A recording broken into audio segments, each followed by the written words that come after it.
So was your site hit by the helpful content update? Was it? Do you know that it was the helpful content update?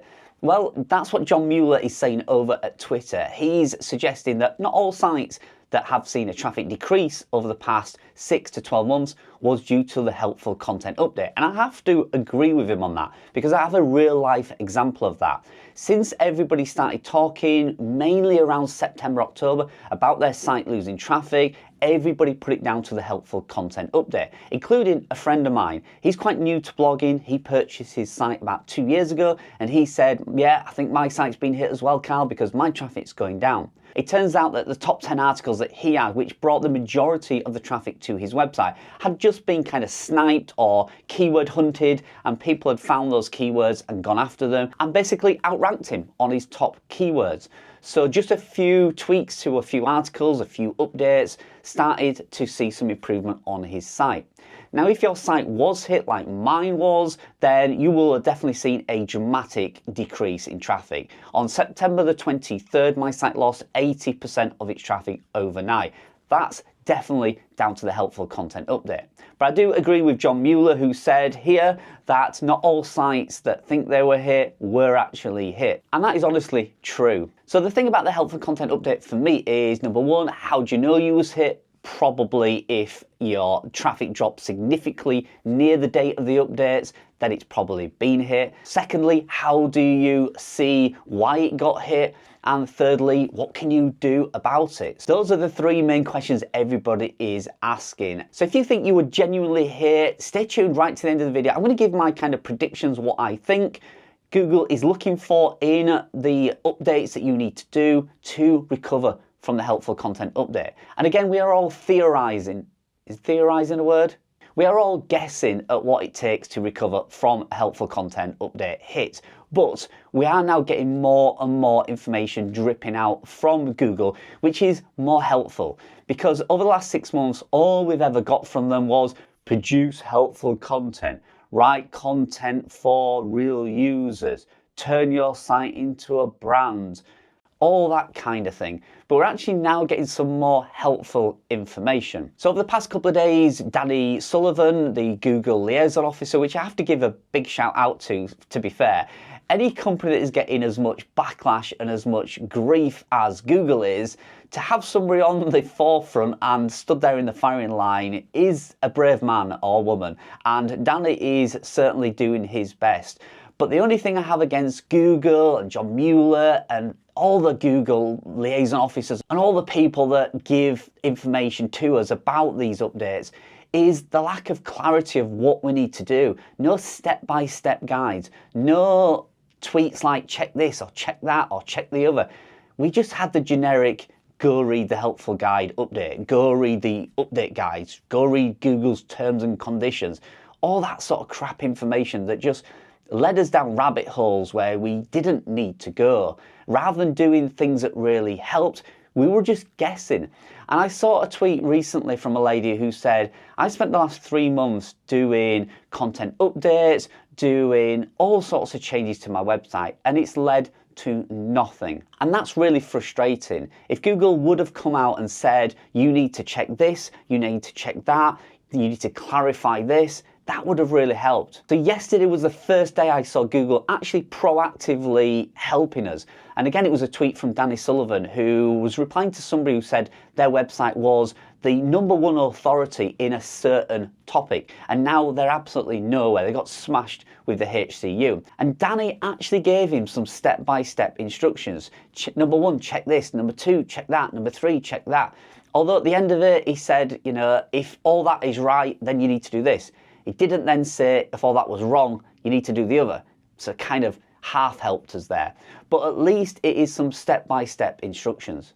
We're also now seeing tweets from like John Mueller saying things like disavowing links will not help you. It is not one of the markers that they use to recover your site. Again, another helpful tip, because everybody went down the rabbit hole of, oh, let's get rid of all the spammy links. Let's disavow everything and clean up my site and that'll recover.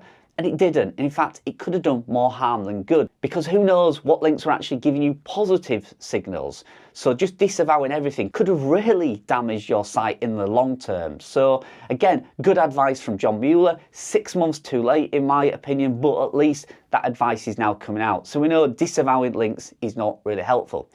Another really helpful piece of information John Mueller came out with was about timeframes. So John basically says that Google constantly crawls your website and it's looking for these markers. So basically it's looking for things that it can spot that have changed. And that's what I'll give my opinion on in just a moment. So keep tuned, I'll get there. And he said, basically if you make these changes and you wait a few days, and you're expecting your site to jump back to life, you don't see that, so then you panic and start changing something else. You're doing the wrong process. You need to make these changes and leave it months. And he said, in fact, it can be 3 to 6 months before you even see some changes. So basically what he's saying is, even if you correct what hit your website in the first place, it could still take 3 to 6 months before Google spots that and actually puts your traffic back to where it was before, if it ever even does that. But he is saying don't make changes today and expect results tomorrow, which again can lead you down those rabbit holes of, whoa, I've disavowed everything and it's not worked, so now I'm going to delete all this content. Whoa, that doesn't work. Now I'm going to take off all my images. Whoa, that hasn't worked. That kind of thing. And that is what's been confusing for everybody, not knowing what to do, thinking it's one thing and doing the other, and just basically going down that rabbit hole of mystery of not knowing what's working. I've changed this, I thought it was that, my traffic's not recovered, it can't be that kind of mystery, which is leading us to be very frustrated at the moment. But at least right now, Google is now giving us a bit more information. We now know disavowing links is kind of not one of their markers. We also now know that guest posting and buying links is not going to make any difference whatsoever. It could increase your authority in the long term, but it's probably not the reason your site was hit.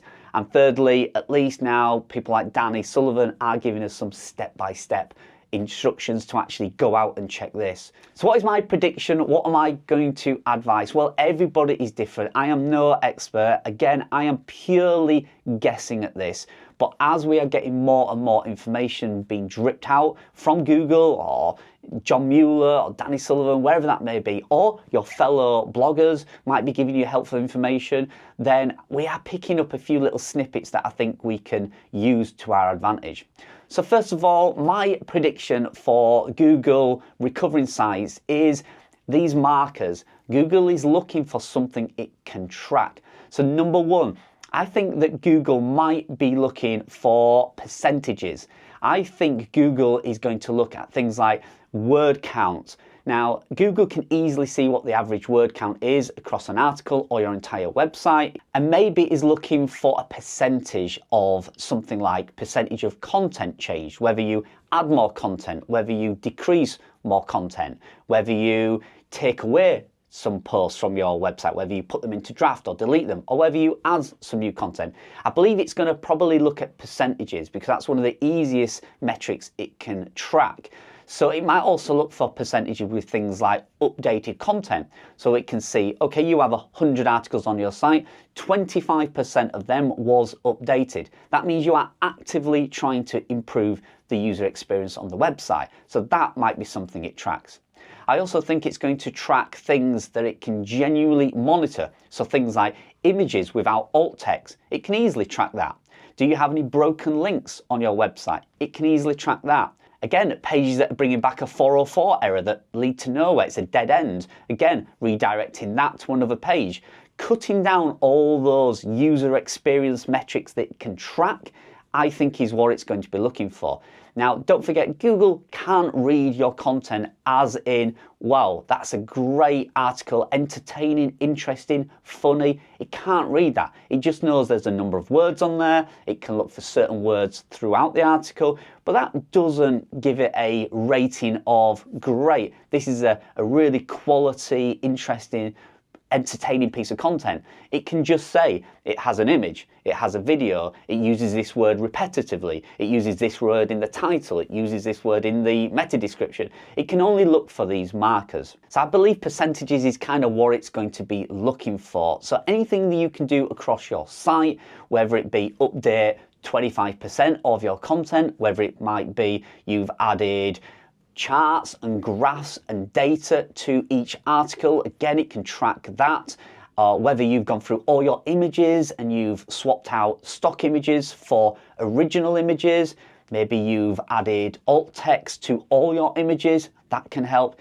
Anything that Google can track which gives the user a better experience is what I believe is the markers. That is the things it can track. So if you believe your website is 100% perfect and all your images are original and they all have their alt tags and every H1 is the right length in characters, everything like that is correct, then just sit and wait, and hopefully Google has made an error and it will correct it in one of the next updates, and hopefully you'll see your traffic return. But if you're honest about your site and you look deep into it, you maybe do a content audit, or you maybe use something like Screaming Frog and have a look at all the things that's broken on your site. And there will be broken things. I thought my site was really good. I've done an audit and it's terrible. There are so many links that don't go anywhere. There's so many pages that are not working. There's so many videos that I'd embedded from YouTube where the owner has now taken the video off, so it's now causing an error on my page. There's so many things I need to correct. Now, like I say, I think Google will look at how much work has Carl done, and for that, it will possibly look at percentages. Now, like I said, this is a total guess on my behalf, and it's just something I think you need to be aware of. Now, finally, one thing as well, little future prediction. We all know AI, and particularly bulk publishing AI, is causing a problem. It's why Google has a lot of the issues. And again, I'm not going to go down the rabbit hole of arguing whether AI content is good or it is bad. Obviously, we know AI can be just as good as human written content. I get the arguments for that. But these publishers that are publishing thousands and thousands and thousands of articles in a week, how are they going to be tracked and monitored by Google? And my prediction for that is, I think it will be velocity. I think Google will simply look at how many articles are published and indexed per website, maybe per day or per week or per month. It can simply see that, wait a minute, here's a brand new website and it's published 1,000 articles in a month. That is just not humanly possible. So I believe that velocity will play a big part in Google tracking AI content. If you add 1 or 2 articles a day to your website, on the grand scheme of things, that's nothing. And I don't think Google would bat an eyelid at that. But if you set up a fresh new domain, or even buy an age domain, you buy one of these AI tools and you start cranking out content in velocity, 10 a day, 50 a day, 100 a day, going down the path of trying to brute force your way into the SERPs, I think Google will simply track that. I think it's the only way it can get on top of AI content in bulk quickly is just by looking at velocity. It's simple for them to track, it's simple for them to do that, and if they think, wait a minute, there's too much content being published here, this has to be AI, therefore it's going to be unedited crap content, and they will just block or ban that website. So I think that's where the path lies for AI content, velocity. So, if you're going down that route, be very careful. I think it's going to be super simple for them to track these websites in the future, and I think they'll soon find them and shut them down. So hope that helps. Just a few predictions. Like I say, I don't know the answer to this. I don't know why in the first place sites got hit. But I do think I know a little bit now on what it's looking for you to recover your website from the helpful content update. So I hope that helps you out, and I will see you in the next video.